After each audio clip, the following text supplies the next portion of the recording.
Alors, on va prendre nos Bibles dans l'Évangile selon Jean. Évangile selon Jean, chapitre 12. Et nous allons lire les 11 premiers versets du chapitre 12. 11 versets. On peut prendre 2 versets chacun.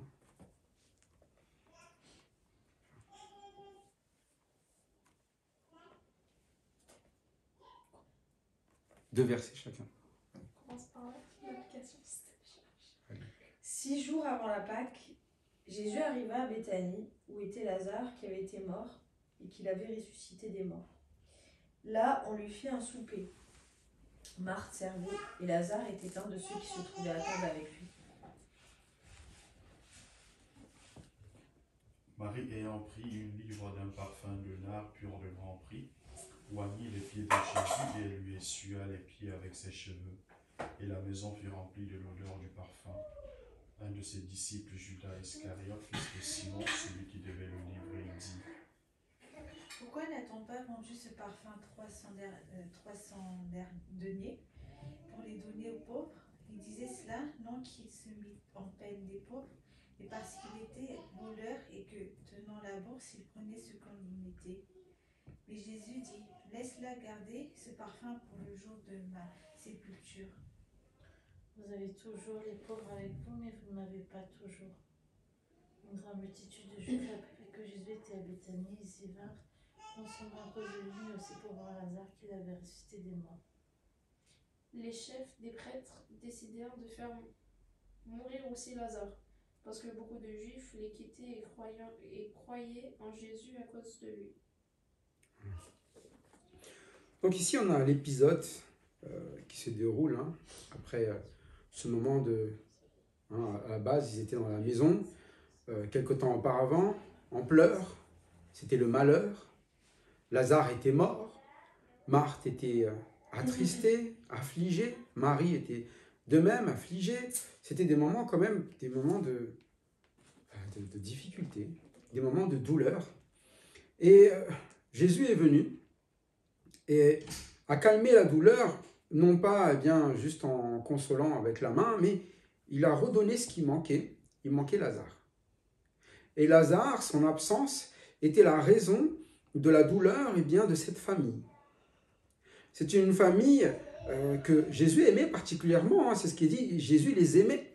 Il a pleuré parce qu'il était ému de les voir dans un tel état, et pourtant, nous savons qu'il aurait pu venir plus tôt, mais qu'il a fait le choix de venir au moment opportun pour faire voir quoi? La gloire de Dieu. Si tu crois, tu verras la gloire de Dieu.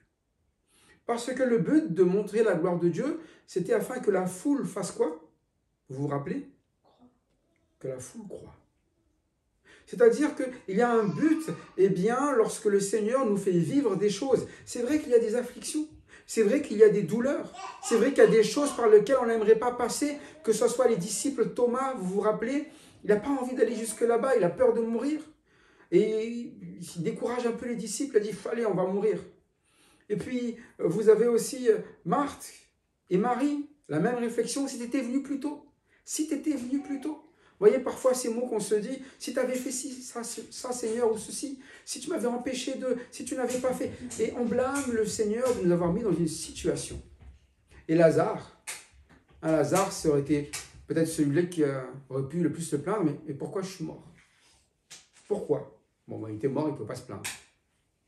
Mais la pire situation, c'était celle de Lazare. La pire situation, ce n'était pas celle de Marthe, ni de Marie, ni celle de Thomas. La pire situation, c'était celle de Lazare, parce que Lazare était dans un cas irrécupérable. Quel est le cas irrécupérable? Il est mort. Donc, on voit que la pire chose qui pouvait arriver de tout ce groupe, c'était ce qui est arrivé à Lazare. Pourtant, dans le passage que l'on va lire aujourd'hui, Lazare, il va être, on va voir encore, utile au Seigneur. D'abord, il a été utile dans ce qu'il a vécu de pire par rapport aux autres, en ce qu'il a rendu témoignage de la gloire de Dieu. Mais on va voir que c'est réellement le cas, c'est-à-dire que les gens, comme vous l'avez lu, ils venaient voir Jésus, mais pas que. il venait voir aussi qui? Lazare. Donc ça veut dire qu'il lui arrivait la pire des choses, mais on verra qu'il lui arrivait aussi maintenant d'être le témoin le plus fiable pour Jésus. C'est-à-dire que les gens dans la vie de Lazare, ils vont pouvoir contempler l'œuvre de Jésus, l'œuvre de Dieu. C'est pour ça que quand des choses arrivent dans notre vie, c'est vrai que ça a l'air dur sur le coup. Mais si c'est la volonté de Dieu, c'est que c'est pour faire voir la gloire de Dieu. Et si c'est pour faire voir la gloire de Dieu, vous verrez bien, que les gens vont contempler l'œuvre de Dieu en vous, pas votre œuvre, mais l'œuvre de Dieu en vous. Mais seulement si vous laissez Dieu faire. Si vous lui dites, si tu avais fait ça, c'est que vous pensez que c'était ça vraiment, de faire sortir la gloire de Dieu. Mais le seul qui le sache, qu'est-ce qui est bon et qui ne l'est pas, c'est celui que Dieu a envoyé. Et c'était pour qu'il croie en celui que Dieu a envoyé. Pas que chacun croit en soi, que chacun croit en la meilleure disposition, la meilleure situation, mais que l'on croit en celui que Dieu a envoyé. Celui que le Père a envoyé. Celui qu'on appelle le Messie, le Christ. Et vous avez vu la dernière fois que justement certains ne vont pas croire. Certains, malgré ce qui est arrivé dans la vie de Lazare, ils ont pris une résolution. Plutôt que de croire, verset 53, chapitre 11, ils se sont réunis, voilà, c'était Sanhédrin, un conseil, un grand conseil, avec les bien-pensants, on va dire, les religieux, les cadors, si vous voulez, de la nation juive, les chefs, dont le souverain sacrificateur. Mais voilà la résolution de ceux qui ne comprennent pas l'évangile. Verset 53, le Messie, qu'est-ce qu'il voulait faire de lui? Dès ce jour, ils résolurent de le faire mourir. Et ça, c'est l'aspect lorsque nous ne croyons pas. Lorsque nous ne croyons pas en l'œuvre de Dieu, lorsque nous ne croyons pas en ce que Dieu fait, lorsque nous rejetons l'enseignement du Seigneur, nous faisons toujours partie de ceux qui vont être les adversaires du Messie. Il n'y a que deux possibilités. Ou vous êtes ennemi de Dieu, ou vous êtes ami de Dieu. Et la Bible nous enseigne que nous étions tous autrefois des ennemis de Dieu. Pourquoi? Parce que quand Dieu parlait, on ne voulait pas écouter, non seulement on ne voulait pas écouter, mais surtout que ça s'arrête. Ça s'arrête, hein, quand on n'entend plus quelque chose de ce genre-là, ça m'énerve. Je ne veux pas entendre. Pourquoi il parle de mes péchés? Pourquoi il parle de moi? Pourquoi est-ce qu'il essaie de me rabaisser? Parfois c'est un peu ça, mais il se prend pour qui ce Dieu? Et moi alors? Et c'était le problème de ceux de Sanhédrin, c'est un conseil. Nous sommes le grand conseil. Et il arrive là, il est en train de faire quoi? Il est en train de nous prendre nos ouailles, nos brebis. Et le rôle du Sanhédrin, c'était de reconnaître le Messie. De s'appuyer sur le Messie normalement. D'avoir un jugement qui est un jugement juste, mais rejetant la parole de Dieu, ils vont avoir un jugement injuste. Ils vont condamner le Seigneur Jésus-Christ.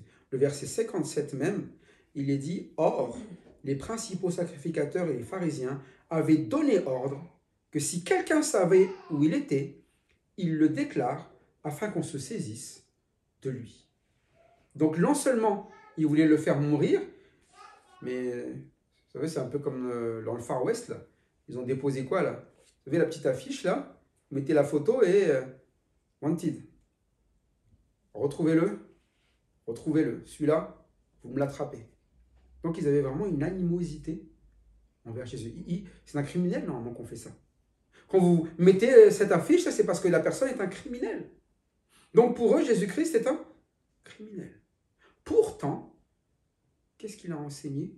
Je suis la résurrection et la vie. Normalement, un criminel, c'est quelqu'un qui tue quelqu'un.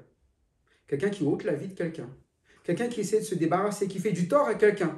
Mais Jésus, il est quoi? Il est la résurrection et la vie. Qu'est-ce qu'il a fait à Lazare? Il a donné la vie. Il y avait l'homme aveugle avant. Qu'est-ce qu'il lui a fait? Il lui a rendu la vue. Il n'a fait aucune chose de mal. Au contraire, il fait ce qui est bon. Il guérit, il guérit. Mais qui veut tuer ici? Qui n'arrête pas de vouloir tuer?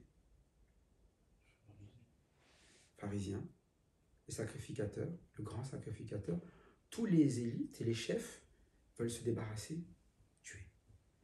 Et c'est très important pour nous de comprendre que justement, il n'y a que deux façons d'agir. Un ennemi, c'est un adversaire. Son but, c'est toujours d'abattre quelqu'un, se débarrasser de quelqu'un, détruire quelqu'un. C'est le principe même de l'adversaire. Mais ceux qui sont en Christ n'ont pas d'adversaire. Ce ne sont pas des adversaires plutôt. Ce sont des personnes qui ramènent, quoi donc? La vie. Des personnes qui ramènent le salut. Des personnes qui ramènent la guérison. Et on va voir qu'à la table du Seigneur, eh bien, on va reconnaître comme cela les disciples. Ceux qui ramènent quelque chose, qui donnent quelque chose, et ceux qui veulent prendre ou détruire les choses. Dans ce chapitre 12, on est dans un événement ici. On est autour de quoi? Ils sont où là? Au même endroit, hein? Béthanie. Enfin, ils sont partis apparemment. Ils sont revenus en Béthanie, l'endroit où Lazare est ressuscité. Donc c'est un endroit qui est devenu célèbre quand même. Donc sincèrement, on se pose quand même la question, ils cherchaient à saisir Jésus, mais Jésus se trouve à l'endroit où quoi? Où tout le monde pour aller regarder quoi. Donc il ne se cache pas vraiment ici. Mais il est en train de faire quoi en plus avec les gens? Il n'est pas à l'abri en train de se cacher en disant non, il ne faut pas que les gens me trouvent, me voient parce que imagine là ils vont penser. Non. Il est autour d'une table et il est en train de souper. Donc il continue sa vie. Il n'est pas encore à la croix, il est en train d'être avec ses disciples. Donc il continue à faire son ministère auprès de ses disciples. Et il fait son ministère où? Au milieu, sur une table. Dans un lieu où tout le monde pourrait savoir qui est là, tout le monde connaît que c'est l'endroit où Lazare est ressuscité. Et d'ailleurs, les gens vont venir trouver Lazare même. Donc il n'est pas dans la crainte qu'on vienne se saisir de lui. Mais il fait quoi? Eh bien, il est à table. Et à table avec lui, il y a Lazare. Lazare qui était mort, maintenant, il est bien vivant. Il soupe même. Il partage la vie avec le Seigneur. Pour pouvoir souper, il faut être vivant.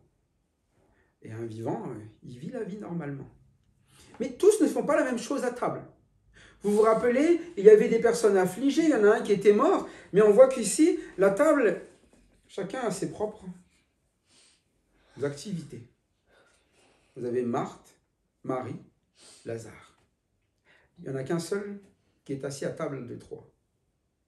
Les deux autres ne sont pas assis à table, ils font autre chose. Qui est à table? Lazare. Ouais. Et que fait Marthe? Et que fait Marie? On va chercher du pain. C'est même dit, elle essuie les pieds du Seigneur avec ses cheveux, elle est loin de parfum. Tous ils font quelque chose au souper. Normalement, tu dis au souper, tout le monde est autour de la table. Mais c'est difficile d'être tous autour de la table s'il y en a qui font pas quoi? Ce que fait Marthe. Le service. Et Marie, elle fait autre chose que de manger là, mais elle sert. Elle est en train de oindre les pieds de qui? Du Seigneur. Et pour nous de comprendre quand même la vie avec le Seigneur, c'est pas forcément de tous faire la même chose et de se poser la question pourquoi c'est Lazare qui est à table et nous on fait les autres. Pourquoi c'est moi qui sers? Pourquoi moi j'essuie les pieds? Dans la réalité que vous voyez ici, c'est un service qui vient de Marthe. Ça veut dire que Marthe, c'est elle qui sert. Et elle sert qui? La table.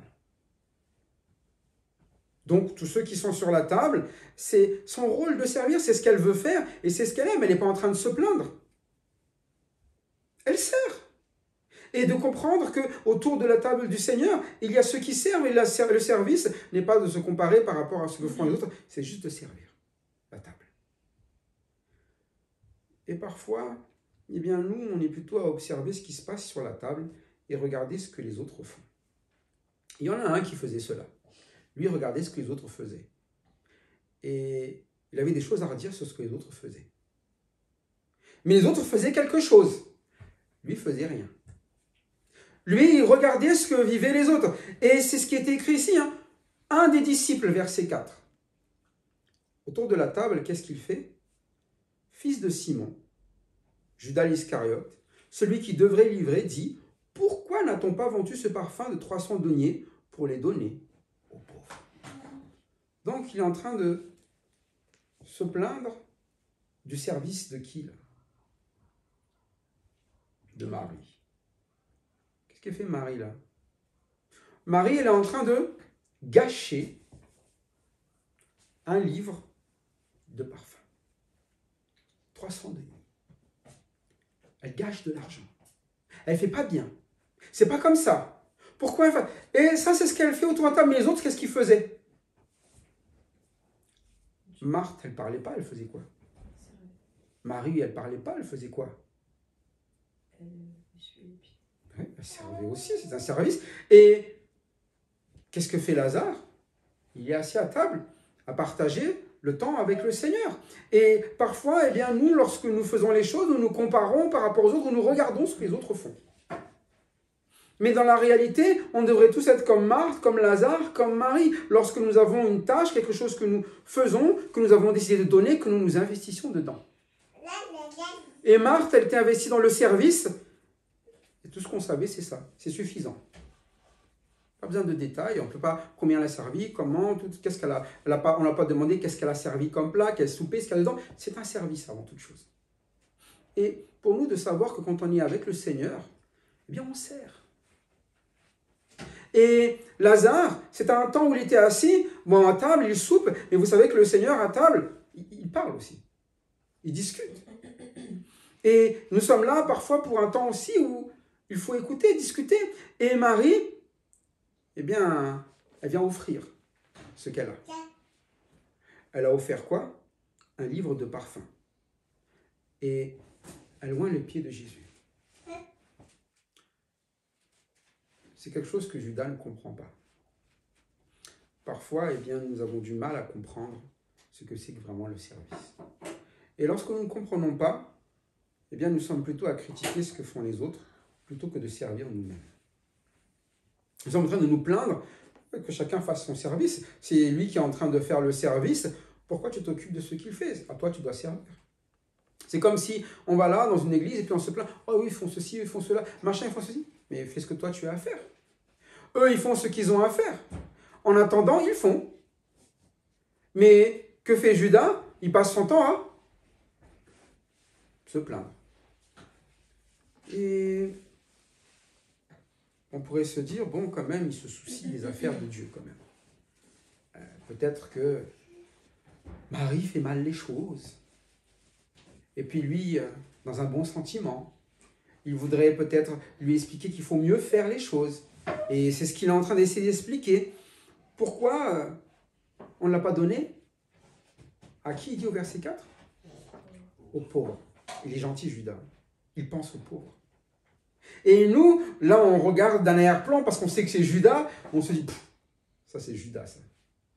Mais c'est écrit quoi? Verset 4. Verset 4, c'est marqué que c'est un quoi? Disciple. Un des disciples. Donc, quand les gens le regardaient, ils le voyaient comme un quoi? Un disciple. Dans la phrase qu'il vient de dire, c'est la phrase d'un quoi? D'un disciple. Et à l'époque, ils ne pouvaient pas discerner eux-mêmes en se posant la question, mais lui c'est Judas. Judas, forcément, il dit n'importe quoi puisque c'est un traître. Ils ne le savaient pas eux. Et nous, parfois, nous avons du mal à discerner dans notre langage ce qui est juste et pas juste. Déjà que nous comprenons que quand nous commençons à parler eh bien, de ce que font les autres pour critiquer, c'est une manière de faire de Judas. Ce n'est pas une manière de faire d'un disciple qui sert. Le disciple qui sert fait juste quoi? Son service. Et c'est important pour nous de le comprendre. Comme Jésus, il fait son service. Et partout où il avance, il fait son service. Et il s'arrête uniquement eh bien, lorsqu'il y a des questions pour enseigner, pour pouvoir faire ce qui est bon, pour ramener les gens. Mais il sait très bien comment ça se passe avec les pharisiens. Il sait très bien que les pharisiens lui souhaitent quoi? La mort. Mais ça ne l'empêche qu'il continue quoi? Son service. C'est nous d'apprendre à vivre avec le Seigneur, à partager sa table. C'est partager une vie qui lui ressemble. Et la vie de Marie, eh ben, c'est être une servante. Servir à table. Et c'est une joie normalement pour nous de servir quand on sert selon ce que le Seigneur demande. Pour Marie, c'était une joie de quoi? De donner quelque chose qui avait de la valeur. Oui, c'est vrai que pour Judas, pour lui, ce n'était pas une joie de donner cela pour le Seigneur. Pour lui, ça aurait été une joie de faire quoi? Qu'est-ce qu'il voulait? Verset 5. Quelle était sa solution à lui? Vendre, je le donne. Et d'abord de vendre. Le raisonnable, c'est de gagner de l'argent. On n'a rien gagné là. Servir le Seigneur, lui leindre les pieds, s'occuper de ses pieds là, qu'est-ce qu'on y gagne? C'est bon quoi, ses pieds, c'est pas grand chose. Et parfois nous regardons le service comme ça, quand nous regardons ce que font les autres, mais ça sert à quoi ce qu'il fait? C'est quoi l'intérêt? Tu aurais mieux fait de faire ceci ou cela, quelque chose qui rapporte. Et nous considérons les ministères comme des choses qui rapportent. Mais rapportent quoi? Nos poches. Qui rapportent quoi? Ce que nous aimerions nous-mêmes. Mais ce qui apporte, c'est ce qui plaît au Seigneur. C'est un cœur qui est prêt à servir et à donner au Seigneur. Ça, c'est ce que le Seigneur demande. C'est pour ça que la manière d'agir de Marie est une manière qui est bonne. Et ce qu'elle fait pour le Seigneur, est-ce que vous savez que tout le monde va en bénéficier? Jusqu'à aujourd'hui. Jusqu'à aujourd'hui. Tout le monde dans la maison va en bénéficier. Qu'est-ce qu'elle fait avec les pieds du Seigneur? Elle les oint de parfum.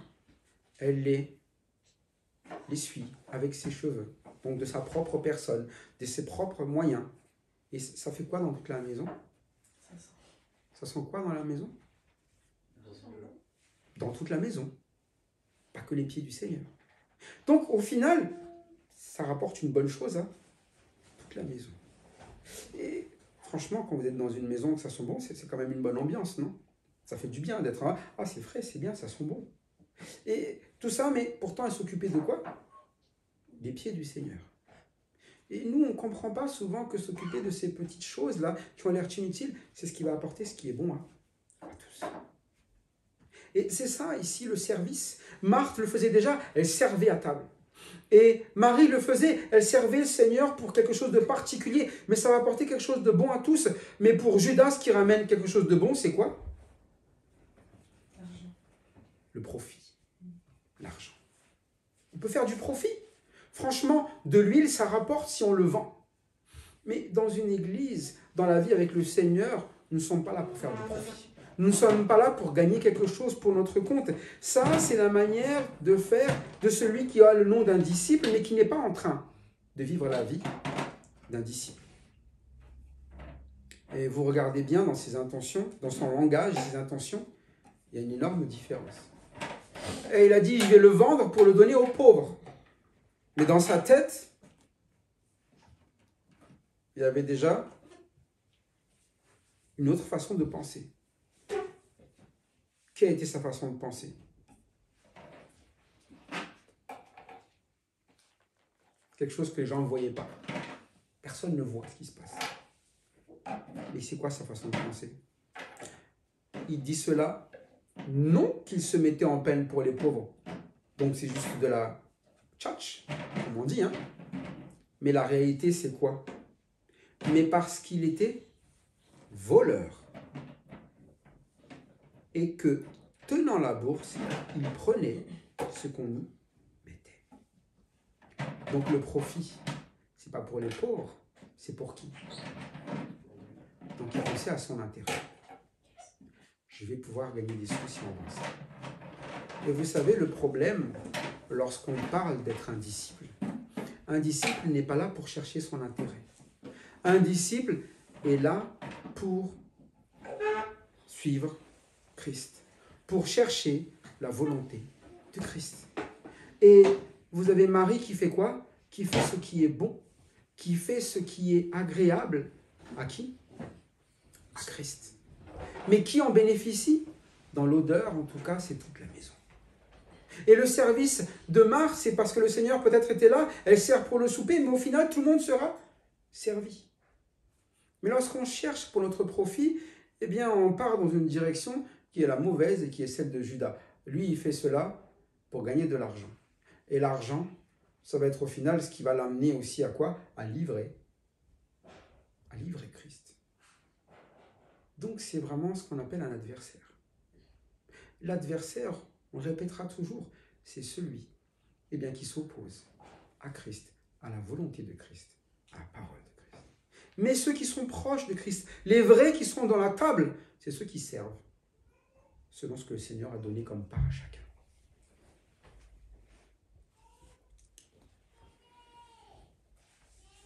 La définition de la vie de Judas, c'est que c'est un voleur. Un voleur, même quand c'est Robin des Bois, ça reste un voleur. C'est que tu prends quelque chose et que tu le prends à quelqu'un, alors que ça ne t'appartient pas. Et pour un profit qui est le tien. Il me dira, oui, mais il redistribue aux pauvres. Oui, mais c'est quand même lui qui porte la gloire de tout ça. Et ce n'est pas une façon de faire. C'est-à-dire, ce que nous cherchons, nous, ce n'est pas à distribuer à des gens parce que nous en avons envie, parce que nous trouvons que c'est bon.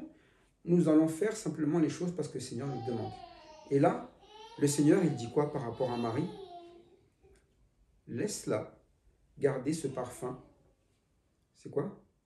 Mais Jésus dit, laisse-la garder ce parfum pour le jour de ma sépulture. Donc, ce n'est pas à vendre ce parfum. Il aura son utilité. Et il a déjà son utilité. Et quand vous servez, ce qui est à retenir toujours, au-delà de ne pas chercher le profit, ce n'est pas avoir une attitude simplement à donner les choses parce que vous dites, ah tiens, c'est pour les pauvres. Il faut faire les choses parce que le Seigneur le demande. Si vous faites de l'humanitaire, un petit peu, c'est une bonne chose. C'est vrai, hein? Jésus ne leur dit pas que c'est mal, hein? Il leur dit, vous avez toujours les pauvres avec vous. Mais vous ne m'avez pas toujours. Ça veut dire que les pauvres, oui, vous les aiderez, mais il y aura le temps. Là, pour le moment, il y a quelque chose qui est prioritaire. Vous m'avez. Ça veut dire que qu'est-ce qu'il faut chérir là en ce moment?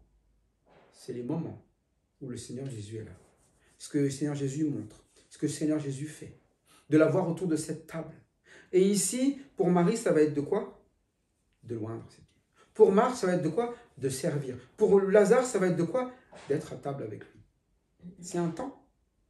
Peut-être vous vous dites, c'est juste manger. À quoi ça sert? C'est manger, hein? On est en train de souper là.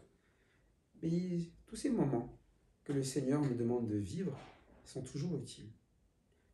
Déjà, on voit pour Marie, c'est utile pour tout le monde. Elle apporte cette bonne odeur.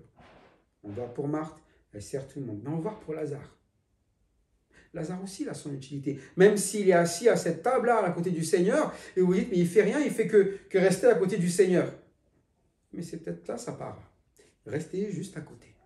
Restez juste à table, à manger avec lui, parce que il a une utilité qui est la même qu'avant. Il est là pour porter un témoignage. De tous, il va être celui sur lequel les regards vont se braquer. C'est ce qu'on a lu.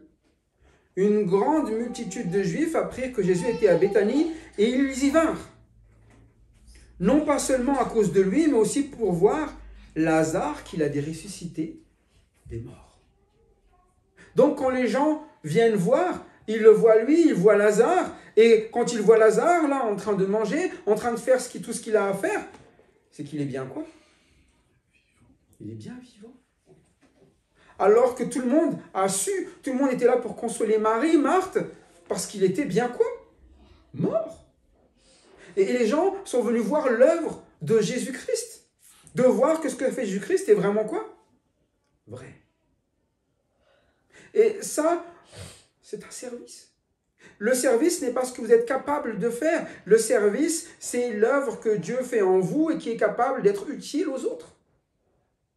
C'est pour ça que Lazare, ne serait-ce qu'il était à côté, les gens pouvaient voir quoi? L'œuvre de Jésus-Christ. Impossible de faire ça. Mais Christ l'a fait. Il est bien la résurrection et la vie. Il est bien la résurrection et la vie. Il n'est pas un menteur, c'est la vérité ce qu'il annonce, parce que c'est vrai chez Lazare. Et dans notre vie, lorsque nous vivons la parole de Dieu, lorsque nous sommes délivrés de la mort à la vie, il y a un changement, une transformation, c'est plus comme avant. Eh bien, les gens vont pouvoir voir quoi? L'œuvre de Dieu est vraie. L'œuvre de Christ est quoi? Est vraie. C'est pour ça que ne vous dites pas que Lazare ne sert à rien, il ne fait que manger, là, il est sur la table, il ne sert pas à grand-chose. Oh que si! Parce qu'il est là, à côté de cette table, les gens vont voir Lazare comme un quoi? Un témoin.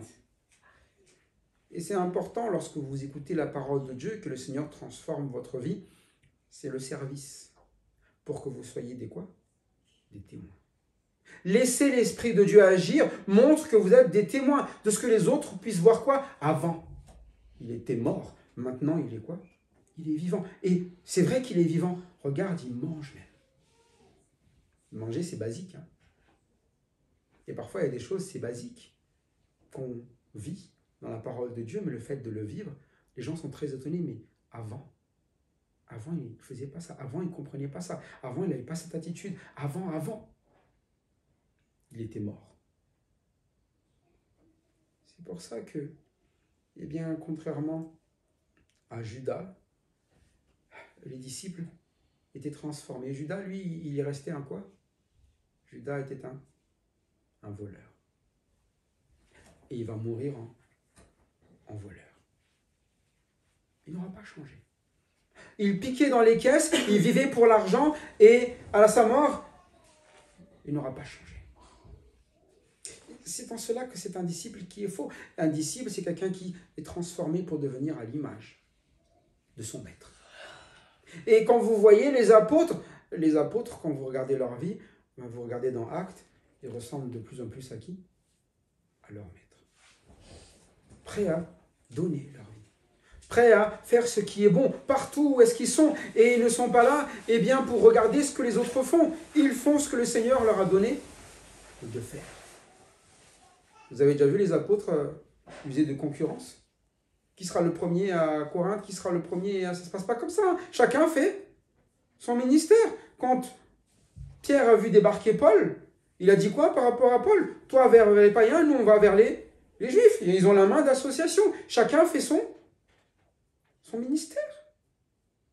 Mais c'est ça être à la table du Seigneur. On n'est pas là pour regarder les autres ou pour se comparer avec les autres. On est là pour servir. Et s'il y en a un qui est assis en train de manger, croyez-moi, il a son utilité. La preuve est Lazare. Les gens venaient à cause de quoi? À cause du bon service de Marthe, parce qu'elle faisait bien à manger? Ou à cause de l'odeur du parfum qui est arrivé jusqu'à Jérusalem? À cause de la vie de Lazare, qui est passé de la mort à la vie. Il n'a rien fait. Hein. Il a fait quelque chose, il a un métier extraordinaire. C'est écrit qu'il était très attirant et quelque chose. Il a fait quelque chose qui fait qu'il est particulier, Lazare. Tout ce qu'on sait de Lazare, c'était un homme qui était quoi? Il était quoi avant? Qu'est-ce qu'on sait de Lazare? Il était mort. C'est tout ce qu'on sait de lui. Hein. Et maintenant, il est point barre. Et ça, c'est ce qu'il y a de plus important. C'est pour ça que quand la parole de Dieu s'adresse à nous, elle nous restaure. Elle nous transforme. Elle nous fait passer de la mort à la vie. Et ça, c'est le vrai témoignage. N'essayez pas. Eh bien, de forcer la main, parfois, comme Judas le fait. Oh, le vrai témoignage, hein, faut vendre ça, donner aux pauvres, et puis là, parler de ce que font les autres. Ça, c'est pas la vie, selon le Seigneur. Et nous avons besoin, parfois, et bien être rappelés sur ces choses pour être bien utiles autour de la table du Seigneur. Chacun avait sa place. Et à chacun, on va demander, mais quelle est votre place, forcément? Peut-être comme Marthe, servir, comme Marie, être au pied, ou comme Lazare, tout simplement une personne qui est passée de la mort à la vie. Mais de toute façon, autour de la table, chacun a sa place. Mais la seule place qui ne soit pas la bonne, c'est celle qui est en train de critiquer ce que les autres font à table. Ou ne font pas. De se plaindre de ce que fait l'autre parce que ça impacte moi. Oui, mais moi, je n'aurai pas mes 300 deniers là. on n'est pas là pour notre profit.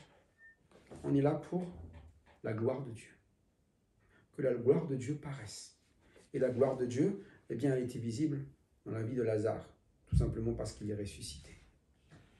Mais regardez, Lazare, c'est un vrai témoin qui ressemble de plus en plus à son Seigneur. Sa vie ressemble tellement à celle du Seigneur maintenant, entre guillemets, qu'il va vivre quelque chose qui était réservé au Seigneur. Verset 10.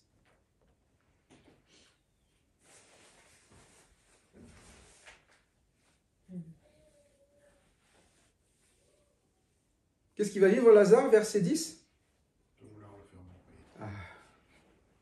Oui, vous voyez, waouh, super, c'est la joie, il est ressuscité, il a la vie maintenant, et il partage la vie, la résurrection, la vie du Seigneur. Mais il partage aussi quoi là? La croix. C'est ça, hein?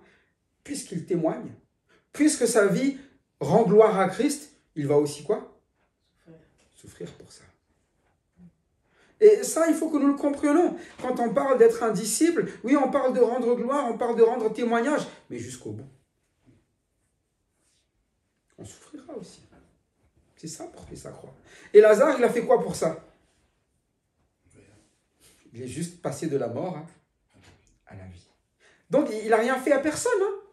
C'est juste qu'il a vécu la vie selon le Seigneur. C'est pour ça que quand vous vivez des persécutions, vous ne vous posez pas la question, qu'est-ce que j'ai fait? Vous ne posez pas la question, qu'est-ce que j'ai fait? Si, parce que votre vie est de servir le Seigneur, il est normal que vous partagiez quoi? Les persécutions, son Seigneur. Parce que vous allez parler de quoi? Que votre vie a été transformée. Les gens vont se dire, ouais, lui, il parle trop de son... Ça va gêner, ça va déranger. C'est normal. Si les gens ont un problème avec le Seigneur Jésus et que vous parlez de lui comme étant votre sauveur, vous aurez forcément des problèmes avec ces personnes-là. Mais parfois, c'est vrai aussi, eh bien ici, comme là avec Judas, il a un problème avec les autres. Parce que lui-même n'avait pas la relation qu'il fallait avec Jésus. Il avait l'apparence d'un disciple, il avait le nom d'un disciple, mais il n'avait pas la vie d'un disciple. Et il avait plutôt la vie de quoi? Qui ressemblait à celle de qui? D'un voleur, mais de qui aussi? Qu'est-ce qu'il voulait faire, Judas? En quoi c'était il disait quoi? Un de ses disciples, Judas Iscario, fils de Simon, celui qui devait le livrer. Mais juste une question. Qui a demandé à ce qu'on livre Jésus? Ceux qui demandent la mort de Lazare. Donc il est plutôt l'ami de qui ici? Il est dans le visage, disciple de Jésus, dans l'apparence, mais la réalité c'est qu'il est l'ami de qui? Des Juifs. Du sacrificateur, des saints, de ceux qui veulent faire mourir Jésus. C'est lui qui va livrer, qui va faire selon la volonté de qui? Du Saint-Nédrin. Et c'est ça le problème lorsque nous n'écoutons pas le Seigneur. Nous finissons par agir comme dans le monde. Suivre la volonté du monde. Et pour les mêmes raisons. Pourquoi est-ce que les Juifs faisaient ça? Parce que, verset 11, beaucoup de Juifs se retiraient d'eux à cause de lui et croyaient en Jésus. Perte de profit. Il y a moins de gens chez nous. Il y en a plus, c'est Jésus. À qui est-ce qu'il pensait alors? Oui. Comme Judas. C'est pas différent. C'est pour ça qu'on voit vraiment que c'est très dangereux d'avoir cette pensée, de toujours chercher le profit pour nous, de penser à nous et d'essayer vraiment de se plaindre parce que les autres ne font pas quelque chose qui ne nous profite pas.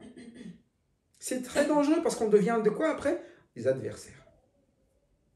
On devient de ceux qui vont faire du tort à ceux qui sont autour de la table du Seigneur, comme Lazare. Mais il fallait plutôt quoi? Changer d'attitude et faire ce que le Seigneur demande, servir selon sa part. Et c'est pour ça que j'ai cette question. Est-ce que nous sommes des serviteurs? Est-ce que nous sommes des serviteurs qui obéissons au Seigneur, qui faisons l'œuvre du Seigneur, qui sommes prêts là à partager les douleurs du Seigneur?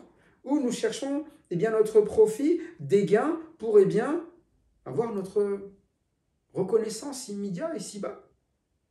Si nous cherchons la gloire de Dieu, nous mettrons en avant quoi? La volonté de Dieu. Si nous cherchons notre gloire, nous mettrons en avant la gloire des hommes. Que nous ne soyons pas donc des adversaires, mais des vrais disciples. Que nous regardions à notre vie, autour de la table, de ce que nous faisons. Et si nous parlons sur les autres, que nous arrêtions. Et si nous servons, que nous continuions simplement. Mais que toute chose soit faite pour le Seigneur Jésus-Christ, selon l'ordre du Seigneur Jésus-Christ. À lui seul la gloire,